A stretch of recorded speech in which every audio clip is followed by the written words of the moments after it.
A very good morning, good afternoon, and good evening to all on frequency. This is the DATV Worldwide Sunday Net that we run every Sunday this time. And we have a lot of people coming in from all over the world. We don't have too many on the list today, but we'll go through them. It's nice to see Leon, ZS1 Mike, back from his third retirement in 1 year. Welcome aboard, Leon, and it'll be great to hear from you. I also want to thank the Qatar Satellite Company for allowing us the opportunity to use their satellite with our amateur satellite, which was developed by AMSAT DL, and of course AMSAT UK and the DATV, the BATC, British Amateur Television Club, had a hand at making this all possible. And for them, we are eternally grateful, and not to mention all the various software developers that also assisted Simon, G4ELI, as an example, and our own Uhan, ZS1SCI, and of course Tom, ZR6TG, just to mention a few, and of course all the French guys that had a big hand originally with the mini tuner. So there are many people that we are thankful for making this possible for amateur radio to operate through the satellite. I just want to pop over to the list quickly and see what's up. When I last saw, there weren't many people. It's only Phil. Hello, Phil. Mike Zero Papa India Tango in the United Kingdom. And if you'll pass it to Leon down near Worcester, or in Worcester, which is about 80 kilometers north of Cape Town, thereabout, and the southern part of South Africa, and that's ZS1MM. Leon, I don't see anyone else on the list today, so I just hope we'll get a few more guys coming up. I know the timing is difficult for the UK because this is slap bang in the middle of their lunch hour. I don't know how we did it in the past, because in the past we were actually an hour earlier, and then we moved it up to 1400 hours, and perhaps we should send out an email and say, we should move it up another hour. I'm not sure, but difficult to keep everyone happy. Anyway, back, let's just put this camera back on. I think we've all read the list. So Phil, I wonder if you wouldn't mind taking it, sir. Mike Zero PIT from ZA6YI.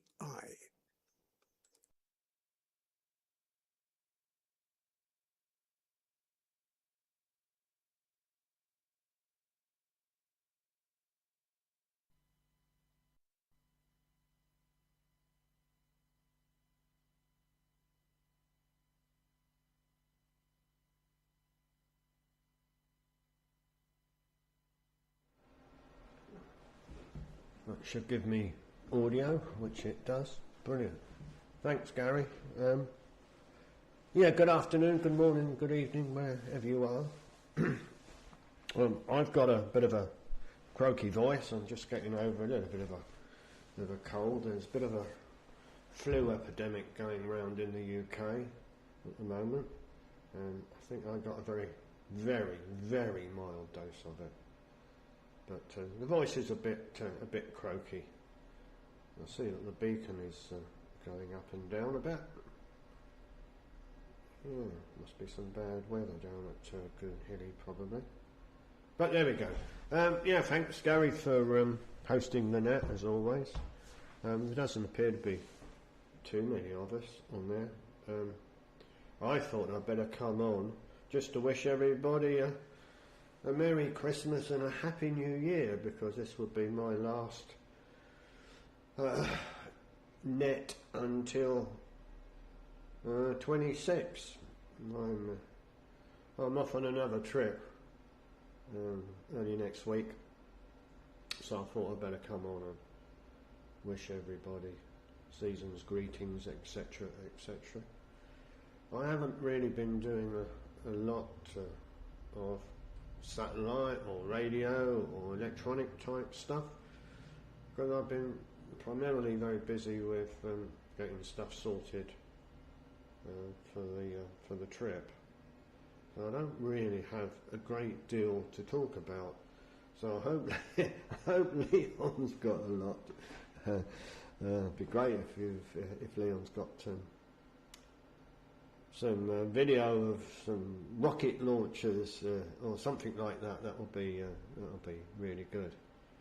But I don't have a great deal. I mean, the only excitement that's happened during the week was I ordered some more circuit boards for my new power supply controller, and this is for my QO-100 PA, which sits in the garden. I don't know if I did tell you that I had water ingress into the mains supply, one of the plugs that I had, which was external. It was basically very badly designed, and it should not have let water in, but it did, and it was due to its design. So that wasn't too good. Didn't take too long to sort out what the problem was, but yeah, it shouldn't have got into the plug like it did, because they are designed for the outside. But there you go. Yeah, I've eliminated the plug now. It's got hardwired straight into my little cabinet, so there's no plug on the outside of it. So that goes in and it's filled up with silicone to stop any water ingress. So there we go. Right then, I'm going to hand it over to you then, Leon, because I say I don't have a great deal. I don't have any exciting videos to show you. I think everybody's seen them all before. But there we go. Right, I'm going to hand over to you then, Leon. Right, so let's put up a test card. I can find a test card. Let's have a test card. I can do this. Let's have this. Let's change this. Let's change it. There we go. Season. See, a season test card, or seasonal test card, should I say?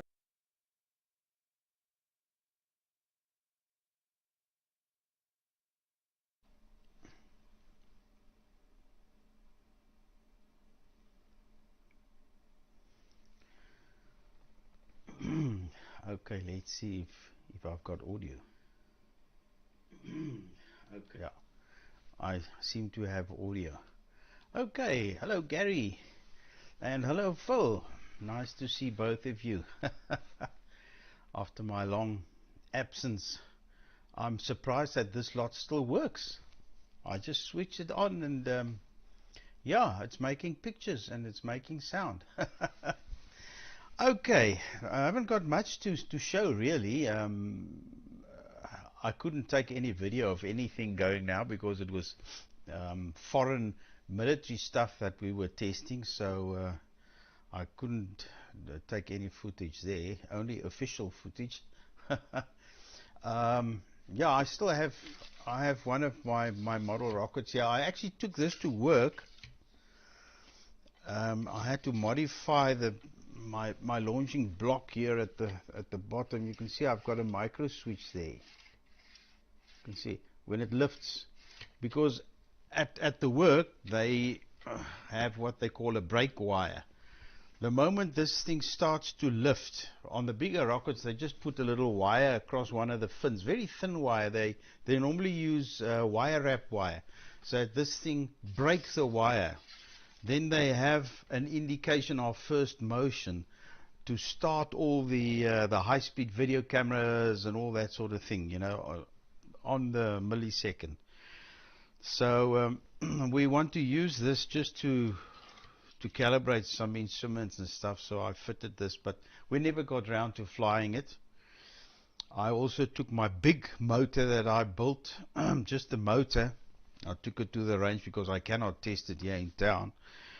But we didn't even get around to testing that. That is now in one of the magazines with some other missiles.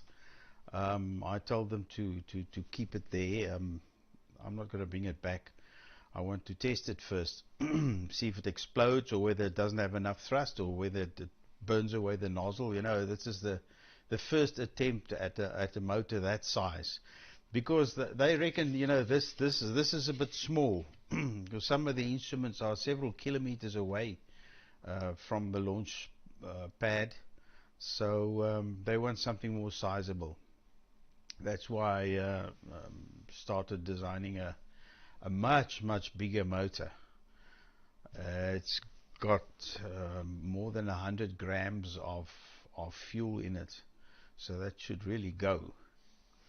Anyway, and I also started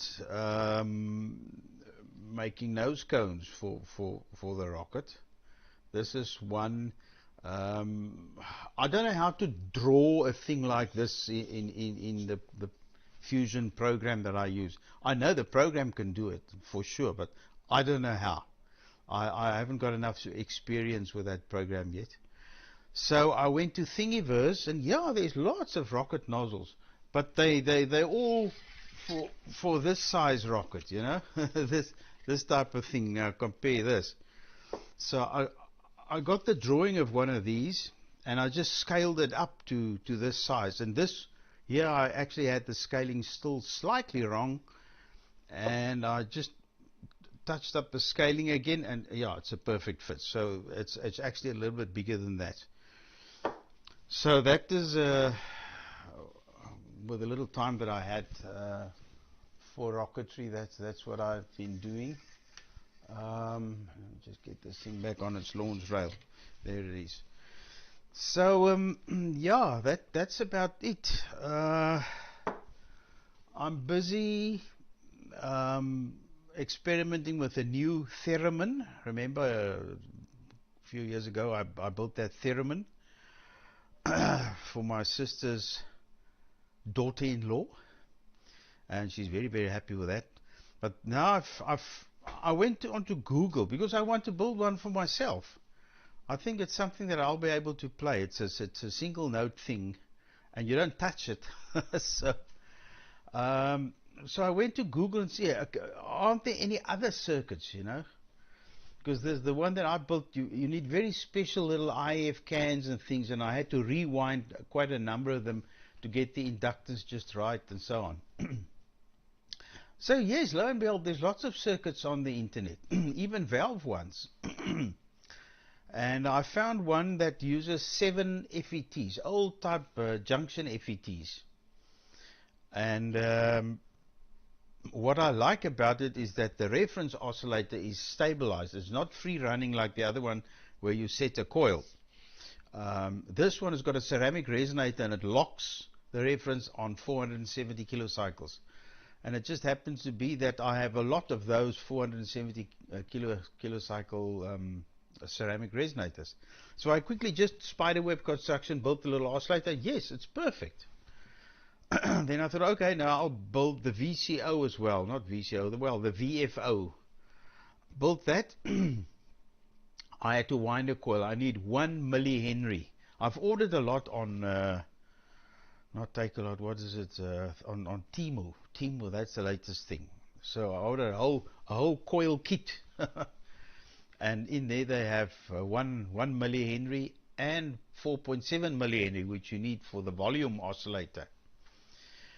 But in the meantime, I can't wait, so I've got some other inductors, and I just took off the wire and rewound it, put lots of windings on it, and measured it. Oh, no, I'm at 1.8 1.8 millihenry, yes.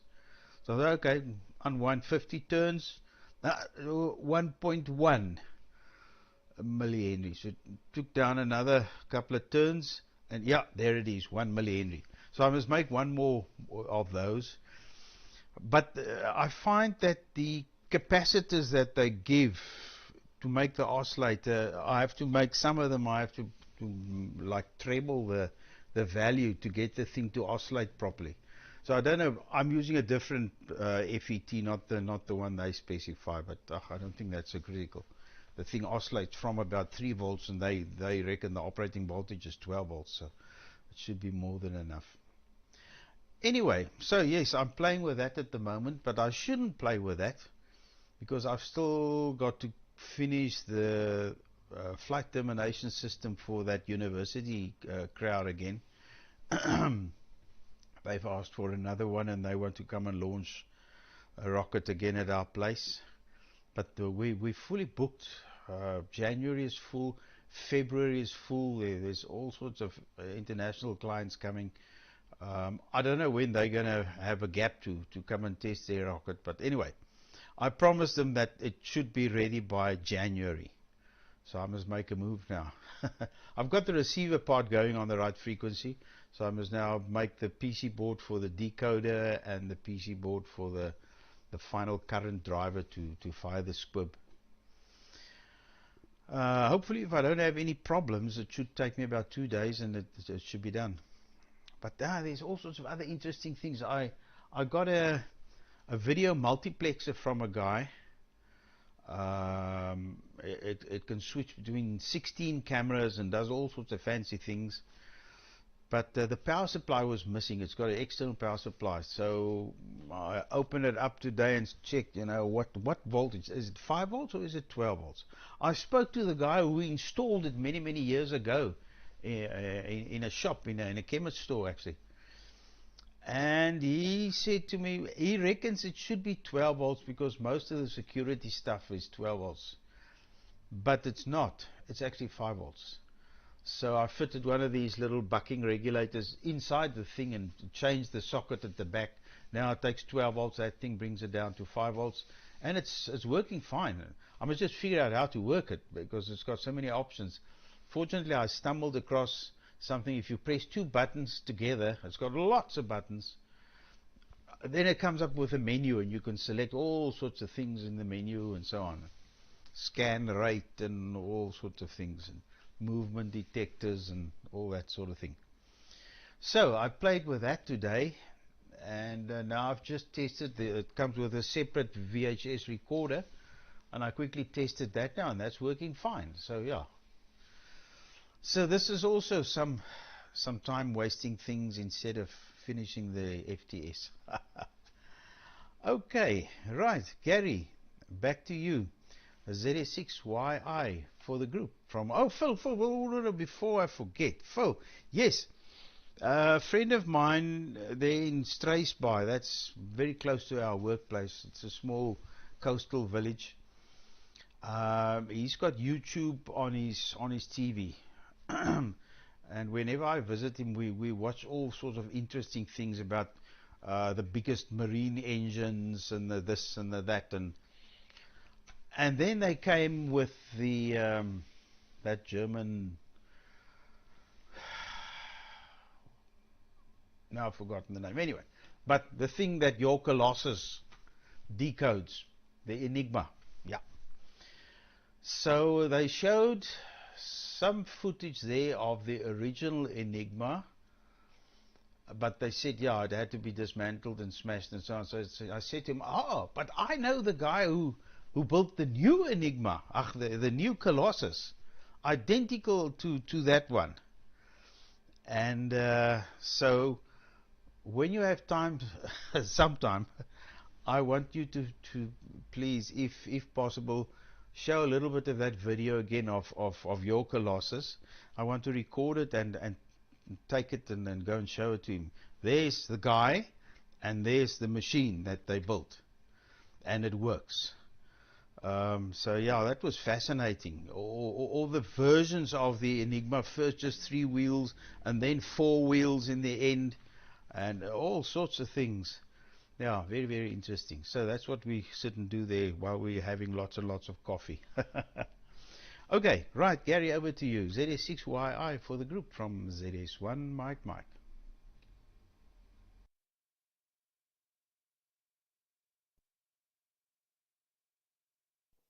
Okay, nice over. Interesting as usual. Okay, I do want to invite William. I don't think you've ever spoken with William Leon. You might have, but he's on for the second time. Fantastic to have you back, William. So will you please take it, and then you can pass it to me if there's no one else on the list. Papa Yankee 2 Golf November. Papa Yankee 2 Golf November. William from ZA6YI.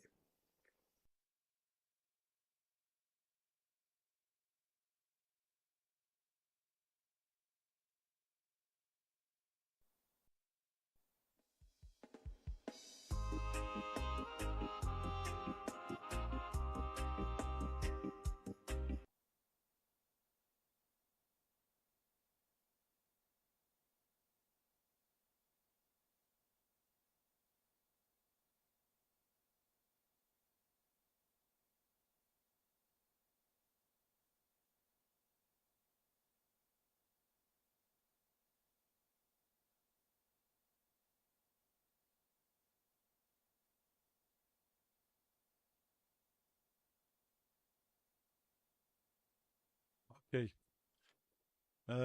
Sorry about the delay. Okay. Sorry about the delay. I have now audio. Very good morning to you all. Gary, Zulu Sierra 6, Yankee India. Mike 0, Papa India Tango, Phil. Zulu Sierra 1, Mike, Leon. Also, this is PY2GN. I am William. Probably is the first time that I talk to Phil and Leon.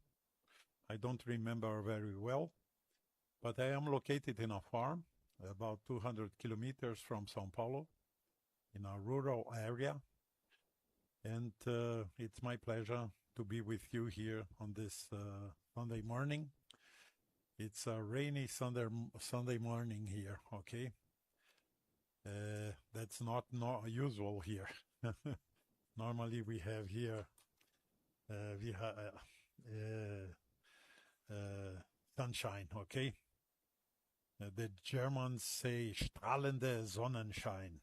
Okay, so this week I have been doing a lot of tests using the DATV Red and the DATV Not So Easy in Linux environment. Okay, I like to work around with Linux, and but now I am using Windows and using the DATV Easy with a PC with a NVIDIA card. Okay, so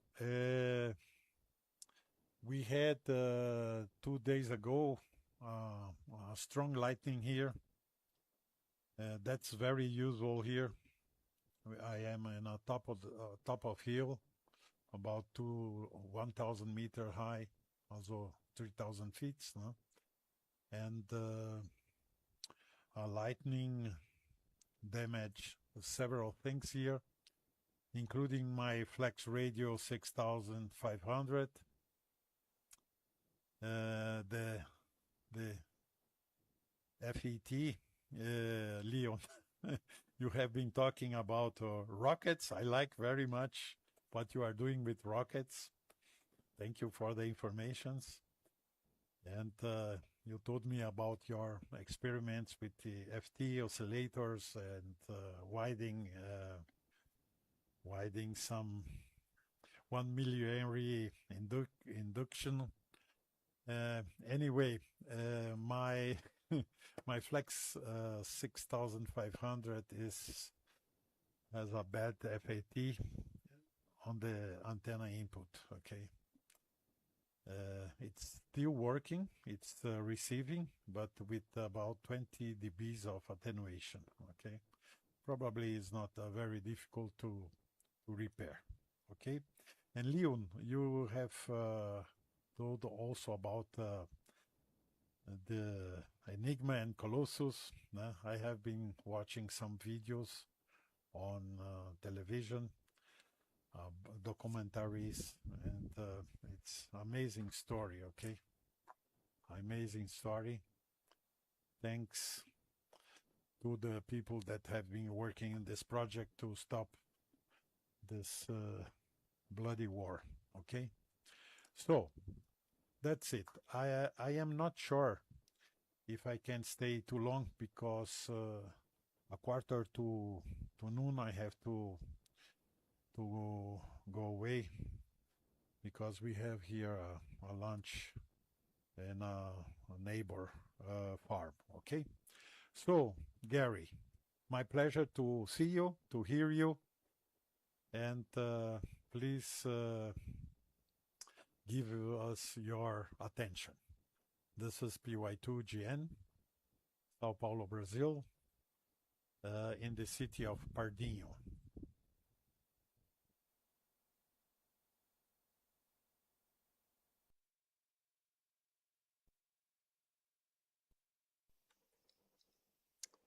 Okay, very, very good. Okay, very, very good. Oh, I'm too high in. Ooh, shucks, what am I doing? Very, very good. So too high in. Ooh, shucks, what am I doing? This thing is not so very good. Right, now I've got too much of a strong signal, but I'll have to leave it there, otherwise I'm going to upset the apple cart. Very, very good. Over from you, William. Nice video. Very, very nice video and audio. And you started off with a lovely tune. I was sitting back saying, oh, this guy's like Ed, Papa Yankee 2 Radio November. He always brings some good music to the streaming. But very good there, William. And I'm sorry to hear about the lightning. Yeah, and the 6500 flex. It's a beautiful radio, really modern technology. But I'm sure you'll get the front end sorted. If it's still receiving, it means everything's working. Maybe just the front end transistor or something's popped. Yeah, I had a lightning strike beginning of the year. It was the last week in February, because we, like you, we're in the southern hemisphere, but we get rain during the summer. And we had this hell of a lightning strike, and it took out so many things.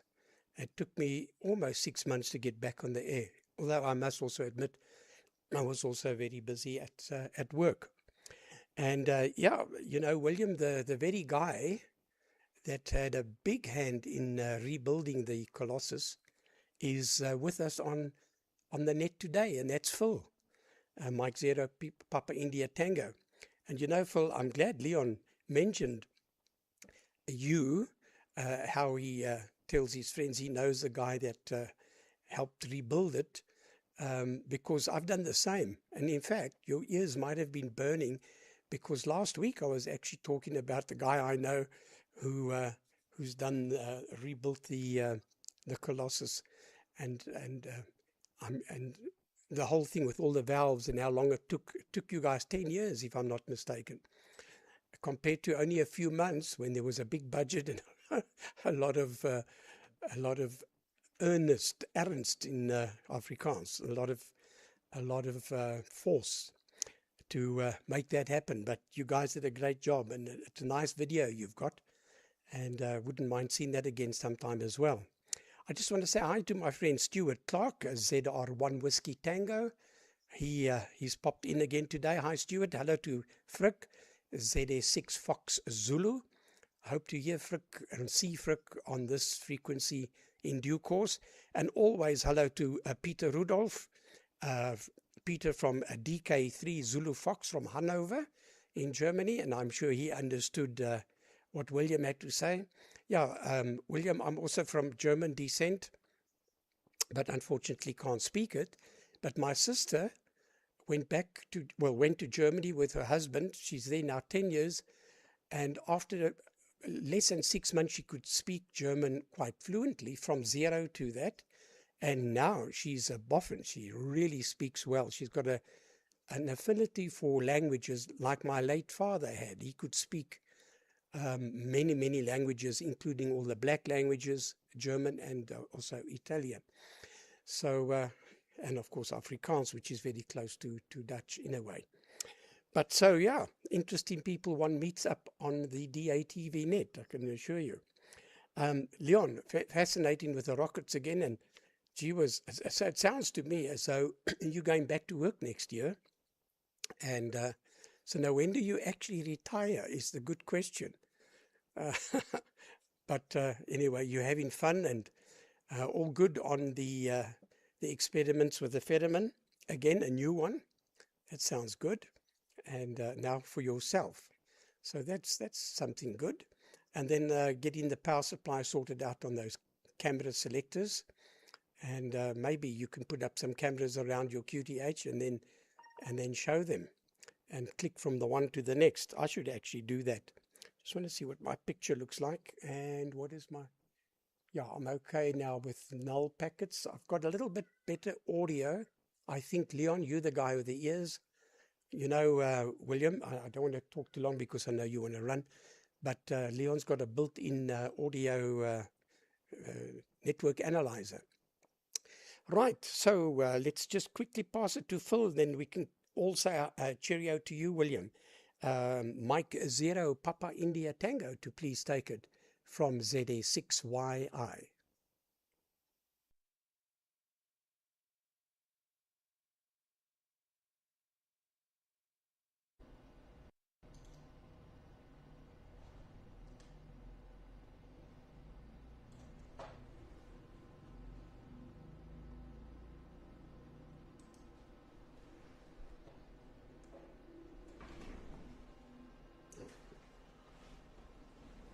Right, yeah, audio, yes, there's audio. William, hello there. First time that we've met on the satellite. Excellent picture and very, very clean audio as well. So yeah, you're doing well. I have seen you previously on the satellite, but this is the first time that we've spoken, so welcome to the net.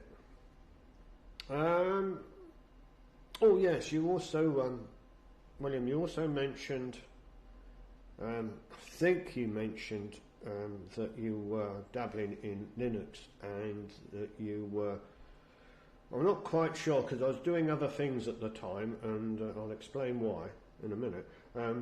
But I didn't quite capture if you had used DATV easy or DATV not so easy. Now all my kit here is all run under Linux, and I use, for my sins, no, it's actually very good, DATV not so easy, and I run that under Linux, and as far as I'm concerned, it works absolutely brilliant. So if you are running not so easy and you need a bit of advice or whatever, I'm more than happy to do that, explain how I use it, etc, etc. Anyhow, that's not so easy. Anyhow, Leon, the ferryman. Oh, blimey, I can never pronounce his surname. Sergeyevich or something like that. And the guy who invented it. It's a very, very interesting story. And I'm not going to go on about it here. But he had quite an interesting life. And there is an American involvement in it. Not the ferryman itself, but there's it's to do with him himself. If you go and have a look at the history of what this guy got up to, it is extremely interesting, very interesting indeed. So that might be a bit of reading for you over Christmas or whatever, but very interesting life he led. And as for the Enigma, etc. I'm going to have to correct you, and you're not the only one. I would say the majority of people don't actually understand the Enigma and the bomb and the Lorenz and Colossus. It's a misconception that people think that Colossus worked on or broke the Enigma. That is not the case. During the Second World War, the German High Command used all sorts of encryption machines. The tactical machine that was used, so this is for like the Navy, even though they had a different one, it had 4 wheels on it, or the military, they used a device that everybody knows is called the Enigma. And while you guys were chatting, I was trying to put, no, that's not it, I was trying to put some pictures together, and I'm looking for them now, and can I see them? No, I've lost my picture. Oh, that's the one I want. Right, there we go. So I'm going to get rid of that. Okay, we don't want that one. Ah, it won't do it. Okay. I was being very clever and I thought I was able to do it, but obviously I can't. The machine that you're looking at there is the Lorenz SZ42. It's not an Enigma, it's much more complicated. It was the encryption device of choice of the German High Command. It uses teleprinter code. This is a device to encrypt 5-bit teleprinter code. It's got 12 wheels on it, and each message that gets sent must have different settings. It's an enormous task to actually break that. Well, it could be if it wasn't for one guy, a chap by the name of Bill Tupp.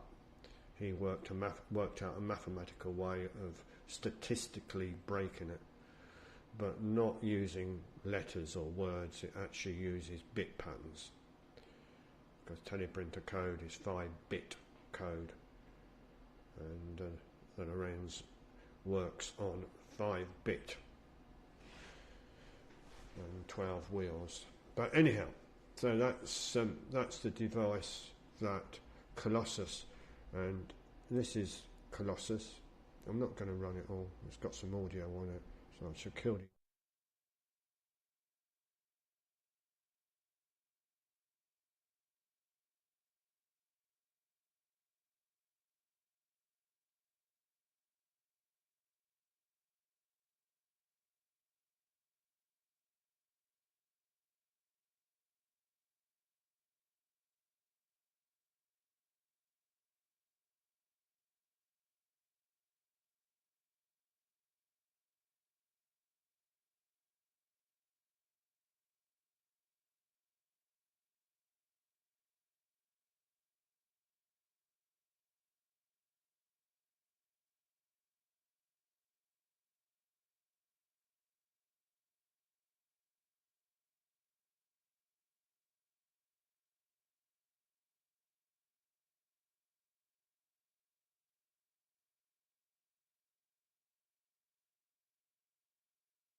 Oh, I'm sorry about that, guys.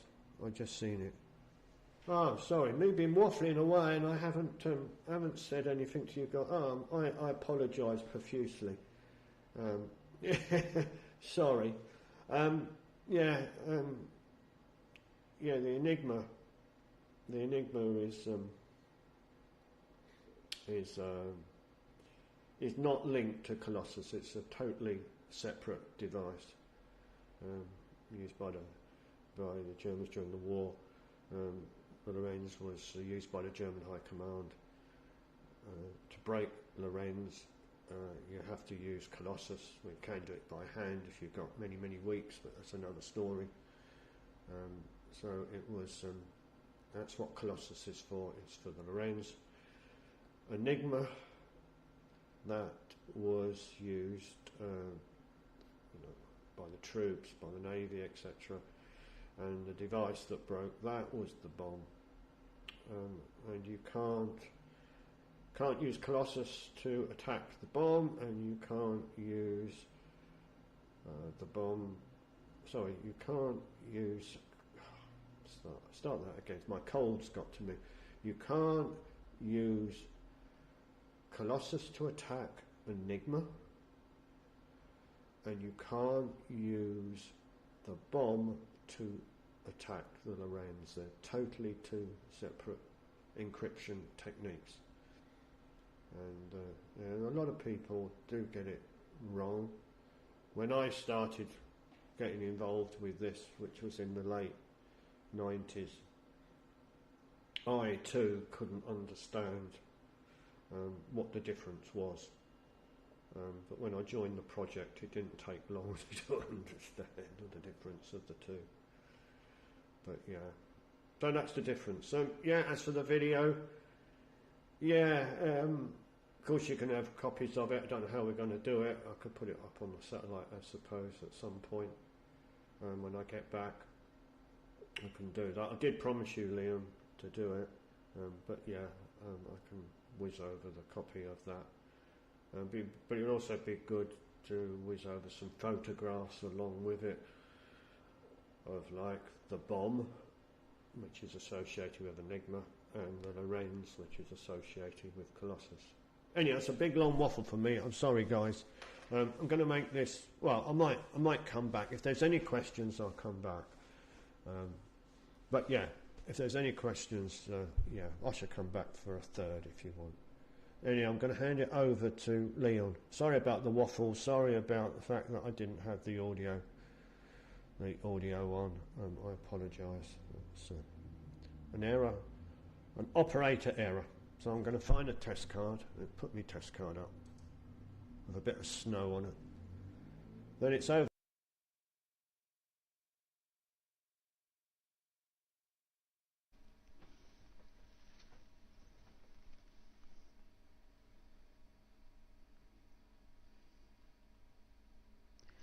Okay. Thanks, Phil. Okay. Yes, unfortunately, when you started the video, I started recording and you killed the audio, so we had a silent movie. We'll do it again some other time, but thanks very much. Yeah, I got it wrong. In the video on YouTube, they have it perfect. You're quite right. The Enigma was the first, and it was a very basic system, and they had interviews with some of the old ladies, who were the young girls manually deciphering that lot. It took them ages, and they had little papers and things shifting it and look for registration and all sorts of things like that. And and then later came this Lorenz thing, which you're quite right, used teleprinter 5-bit code and all that, and that's when the Colossus came. I just had it, didn't think properly when I said, but I mean that was the ultimate. Okay, William, if you're still there, I hope you're still there. Very, very nice to meet you, and a lovely signal, perfect video, perfect audio, so please don't change anything. Your station is working perfectly, and enjoy the lunch on the farm next door. I see you have Collins there. It looks like Collins S-Line. The thing on top, I don't know. I've seen some of those boxes, but I don't know what brand. That's definitely not Collins. And all sorts of other thingies. So, okay. William, if you're still there, take it. PY2GN for the group from ZS1, Mike.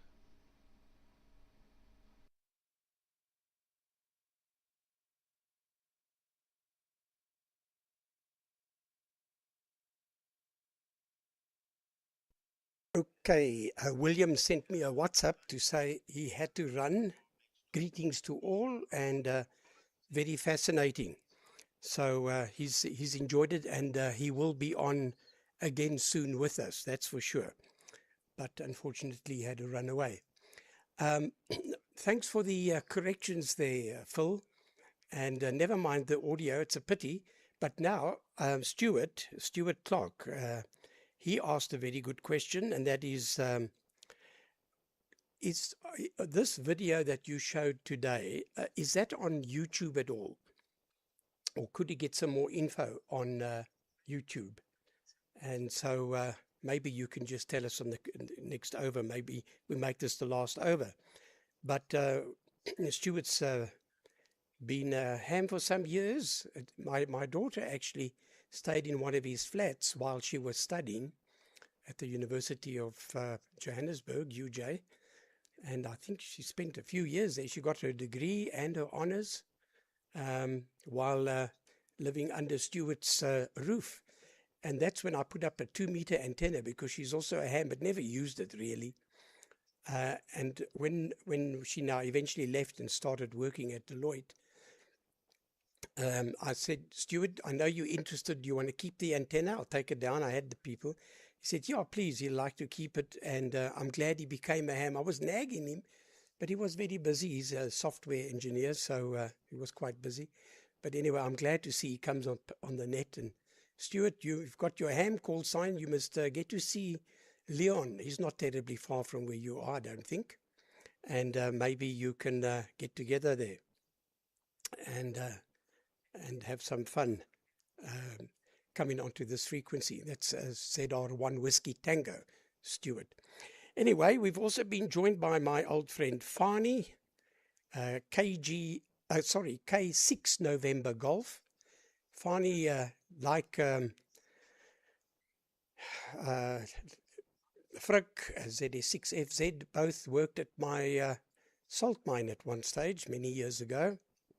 I don't know how many. We had a whole bunch of radio hams working in various sections of my factories, and it was nice. We almost had a ham club in the one factory, but Frick ran my solder wave section at one stage when we made the LED lights, and Fani was on the computer, sometimes on the milling machines or in the milling machine, and he ran production. And then we had Niels. He was our electrical guy. He was the chief electrician of our city, and well, actually chief inspector. And then he joined us and worked for us for many years. And then we had Al Dennis. He was our procurement officer. He was ZS4 JDS, or 6 JDS, ZS6 JDS. So we had a whole bunch of hams together. It was great fun. We all, there was Mark, ZS4 Oil.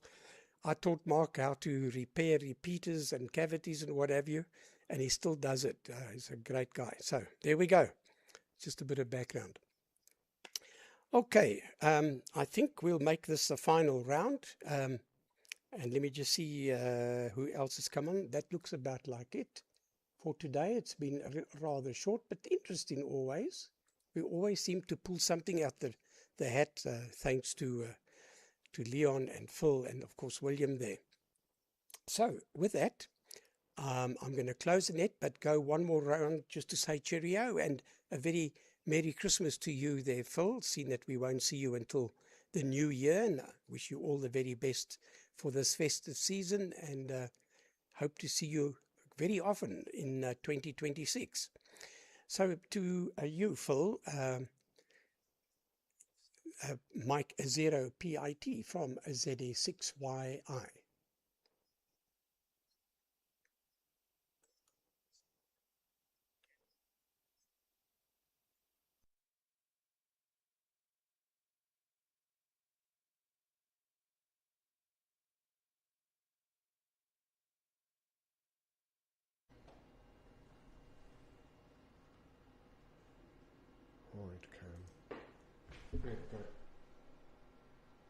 webcam. Have we got audio? Yes, I have. Yeah, right. Ooh, bit cool here.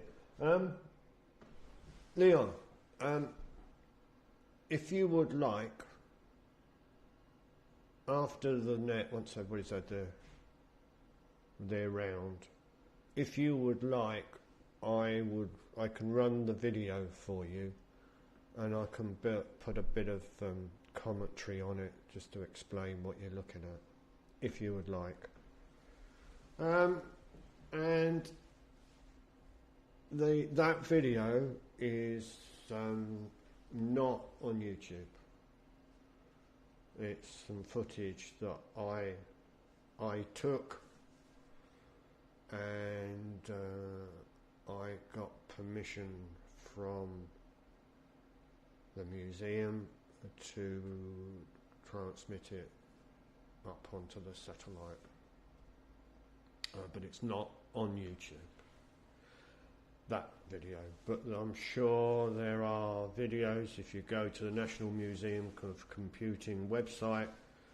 I'm not sure what's on there now, but there's lots of information on there, and as Leon said, there are television programs and etc, etc.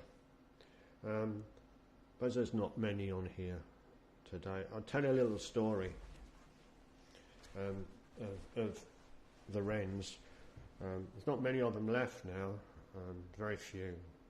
Don't know how many, I don't know, half a dozen at most, but the number who worked on Colossus, I honestly don't know if there's any left. But many years ago we had an event at the museum, and I think there was about 10 wrens who had worked on Colossus during the war, and they came there, and some of them hadn't met each other from 1940s. So it was a real good get together for them. And when these elderly ladies, because they're in their 90s, when they got together, they would start to reminisce about some of the stories. And I'll tell you one of the stories that I overheard. It was one of the wrens said to the wren sitting next to her, "Oh, do you remember that day when the sun was beating down and we were sunbathing naked on the flat roof of D Block? Do you remember that? And then this Spitfire came over, and you could see the pilot looking down on us, and we had to run to get our towels and cover ourselves up." And you're listening to this, and these are 90-year-old women talking about the days when they used to sunbathe naked on the top of the roof. Yeah, amazing. Yeah, 90 years of age, and them talking about being naked on top of roofs. There we go. Right. Yes, I'm gonna. If you're interested in if you want me to do that, Leon, just let me know, and we'll sort something out after the net, and I'll run the video, and I'll do a little bit of talk over on it. But I do have a cold. My voice is very croaky, so there will be the odd slurp of tea to keep my larynx lubricated. So I'm going to put up a test card, and then I'm going to hand it over to you then, Leon.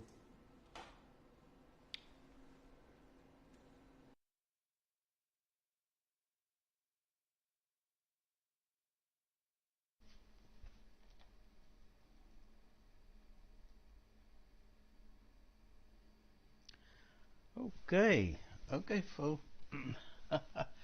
Yeah, thanks. That would be nice. I'll stand by. Oh, by the way, Gary, yes, there's another new ham. He's also a member of the gliding club here in Worcester. He's also from Cape Town, Kevin Mitchell, and he's just a ZR. he just recently wrote the exam and passed. He's also a software guy, as far as I remember. He's a programmer or something. And I showed him on my phone recordings that I made off air, you know, of you and you know, some of the other guys. And he said, oh, I must have that. Oh, definitely, I must. So yeah, but he is so busy, you know. I haven't even heard him on the air on the 2-meter repeaters yet. So yeah, whenever he'll get round to that, I don't know. But yeah, very, very active, very, very nice guy. He actually gave me an old tower computer the other day. He also does this paragliding thing where you have a little engine mounted on your back and you've got this parachute thing and you fly that. He also does that. And I helped him to screen the plug wire. So I told him, you know, get some RG213 and strip off the braid and put that over the plug wire and get yourself a metal cap for the plug. And then we nicely fan out the braid over that cap and solder it. Now he's not so fluent in soldering, so I said, okay, I'll do that for you. So I had to bring the whole lot here to the house. And first I tinned the cap nicely, the outer shell, which is metal. And then I put the braid over it nicely and put some thin wire around it just to tie it. And then I soldered it properly, sweated it nicely, and I put some heat shrink over the whole thing then. And he was quite chuffed with that. Yeah, Kevin Mitchell. So yeah, he's also very, very keen. I must actually tell him that he can stream it, this stuff at least. He'll know where to get it. Now, yeah, Phil, it's on if you go to YouTube. This friend of mine, he's got one of these modern TVs that you can just plug the network into it and then go on to all the internet stuff. And on YouTube, you go to the history of the submarines and, you know, all the World War II stuff. And there they start off with the Enigma and they carry on right up to Colossus in the end. And that's where those old ladies, they were interviewing those old ladies that you're speaking of. And they telling stories, you know. They actually have some live video. Well, it was obviously 16mm film. I think it was still black and white, where they sitting with their little papers and all this stuff, trying to decode it. Yeah, it was extremely time consuming. But yes, and then they have a little bit of old footage of Colossus, and then I think there's some in color which looks more like your machine. So somebody else must have taken some video of the museum one as well. But just a short little bit they showed there. There it is with all the valves glowing, and that's what I said to my friend. Oh, I know that guy who built that thing. And I'll speak to him and I'll let him show us some more detail. Anyway, so that's the story on that. Yeah. Okay. Yeah, nothing more from this side. I'll be standing by if you want to roll the video with audio. You don't have to make much commentary. I'd just like him to hear the sound of the thing clickety clacketing and so on. But yes, thanks very much, Phil. Okay, William's gone to his dinner, and Gary said it's the end of the line, so I give it to you, Phil. No, I give it to Gary. ZS6YI for the group from ZS1 Mike in Worcester.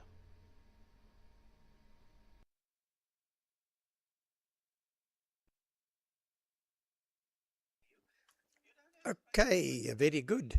Thanks, Leon, for the opportunity. Phil, if you don't mind, I will continue keeping our YouTube channel open so that the guys can see it, and then later on they can go back to it because it's automatically recorded. So if that's okay with you, then I will keep the YouTube channel running. And hi to all the guys that are commenting, of course. It was a lot of good comments coming up, and they liked your story. Incidentally, I have been to Bletchley Park, my daughter and I, and little William. He was still a youngster. He was just born, really. And we spent a whole day at Bletchley Park. It was fantastic. Went to the ham shack. And I had spoken to a guy just a couple of weeks before who was in the ham shack. They had a temporary satellite up station. And it wasn't there for a long time, but he was just testing it when I happened to talk to him on QO-100. And so I did pop in, and it was very nice to meet the guys there. And interesting. But anyway, elder Mike Willis, he's traveling, so he can't be on. So he's on watching us on YouTube, and he said, those dames must be well over 100 by now. So I think he's quite right. But that was a story and a half. Oh, boy. If those walls, I often thought, standing at Bletchley Park, I was in the OC's office there, and then went to what they called the huts. It was fascinating to go through that place. One day is not enough. You don't assimilate everything properly. You need to go there a few times. But I'm sure to visit again when I am next in the UK. That was really a worthwhile afternoon. Right, Phil, if you are ready, then I'll keep the YouTube channel running. If it's okay with you, if you say no, let's not, then I'll just cut it. Mike 0 Papa India Tango from ZS Phil, PIT, yes, from ZS6YI.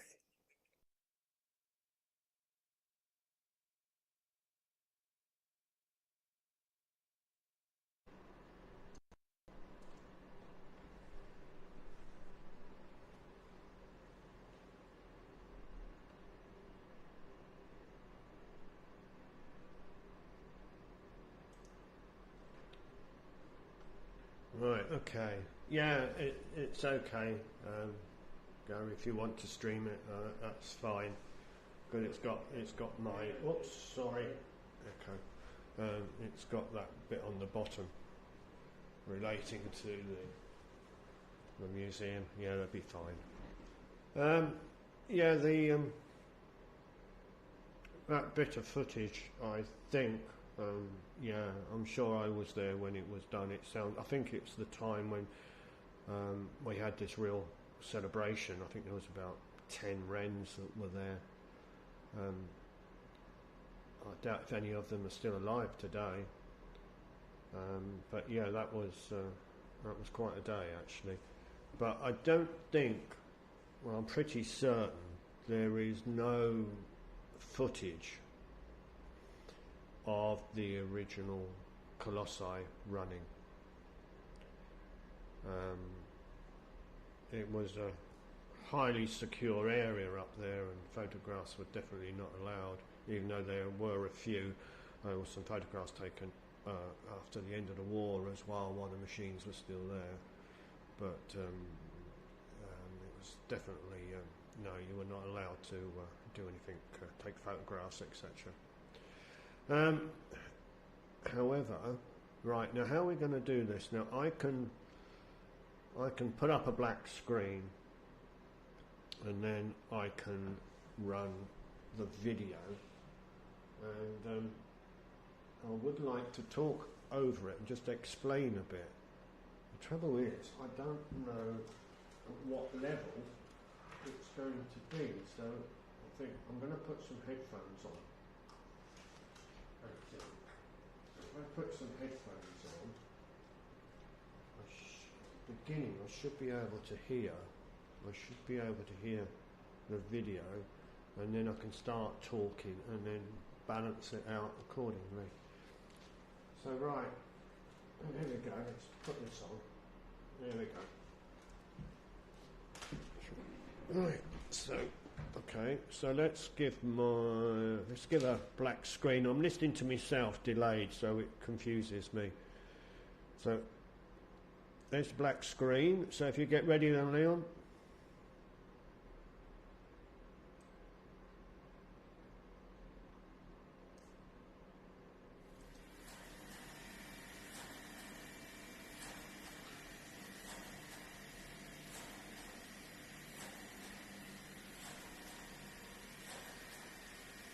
so this is Colossus. This is a rebuild. This is a rebuild. It took us 14 years to rebuild this. I put the last piece on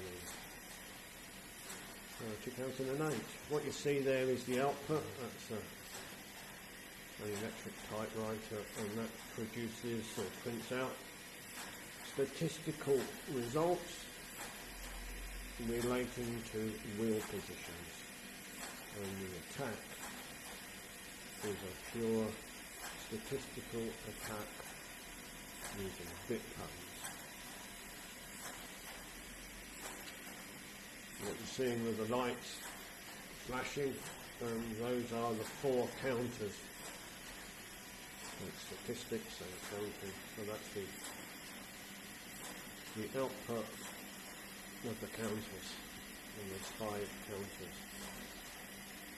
That's the switchboard, and that is where you select bit patterns that you want to count. And what we have there is what's called the bedstead. It is a paper tape reader. It's the fastest paper tape reader that has ever been built. It runs at 5,000 characters a second. The fastest commercial paper tape readers ran at a maximum of 2,000. That is running at 5,000. The message, which is paper tape, it's penny printer traffic, it's encrypted, and the message is put into a loop, and it continuously runs through the machine because the machine doesn't have any memory in it.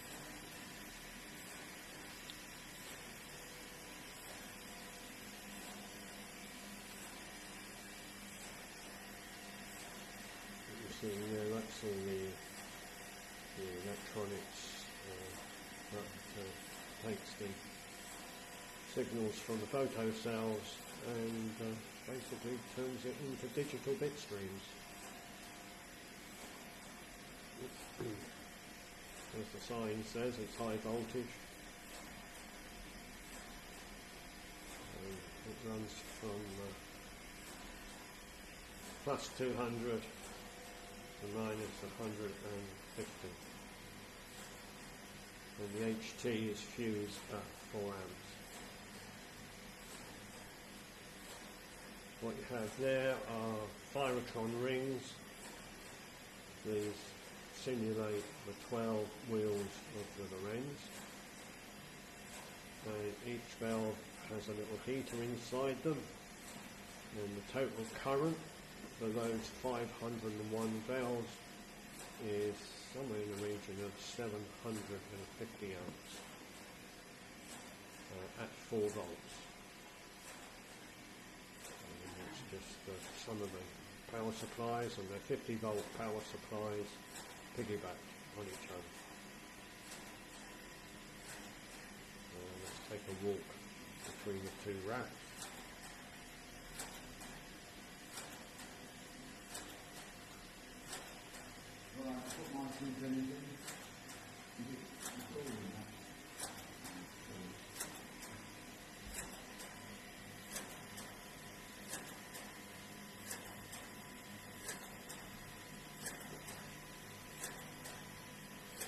What we're having here is logic gates. In this area here is logic gates.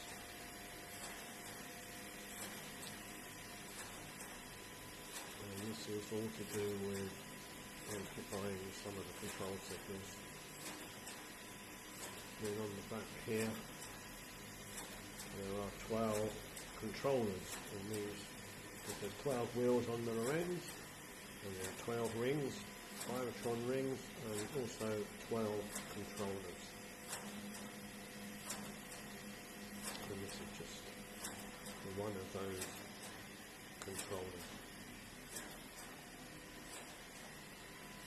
Colossus consumes 7 kilowatts.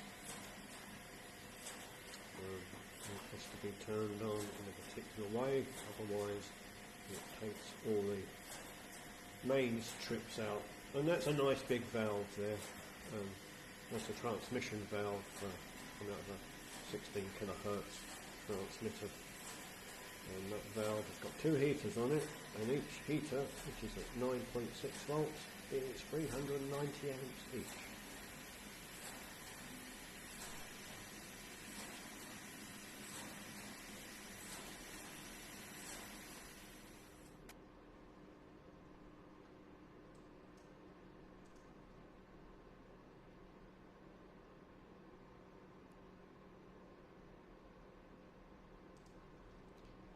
Right, there then, Leon. I hope that was okay. I think the audio was all right. I did listen to it early on the headphones, and it sounded all right. But I couldn't keep the headphones on because I can't talk and listen to my own voice, which is delayed by about 2 seconds. So I had to take them off. I'm just putting the speaker back on. So right, I'm going to hand it over to you then, Leon, and just let us know if that was okay. I hope it was, but I'm going to hand it over to you, so let's do it properly. Put up a test card, and then I shall kill carrier.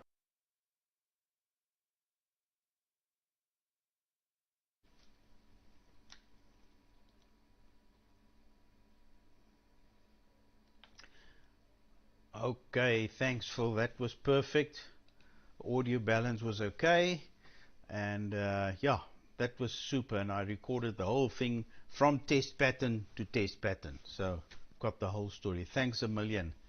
And I shall download it onto a memory stick, and I think the modern TVs can play it a transport stream straight away. I'll test it on my TV first and see. But thank you very, very much, Phil. That's highly appreciated. Okay, let's see. Is Gary still there? ZS6YI for the group, ZS1MM.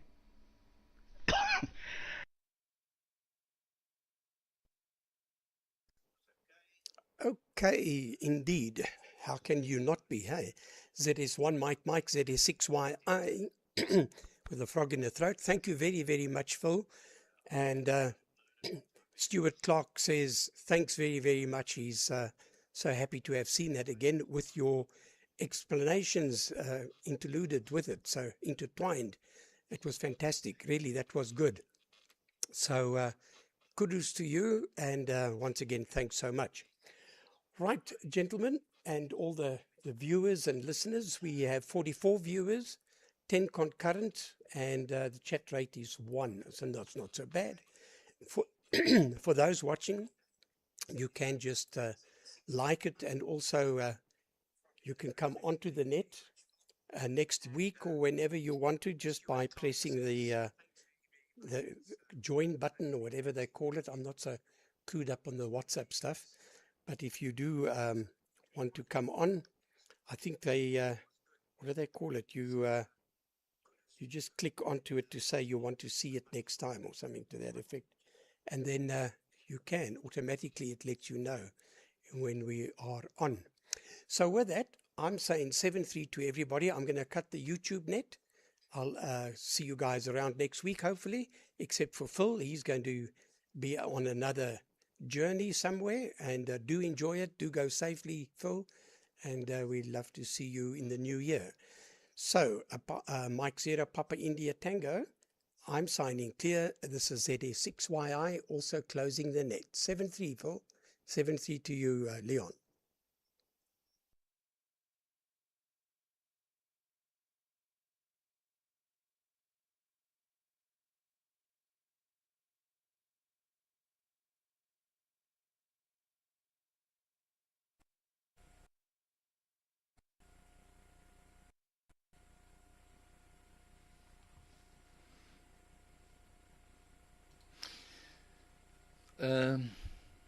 I know that I'm too late, Gary and Leon and Phil. I do apologize for that, but at least I'm still allowed, I think, to say hello. Eh? Okay. Thanks for the net, and hope to see you soon again.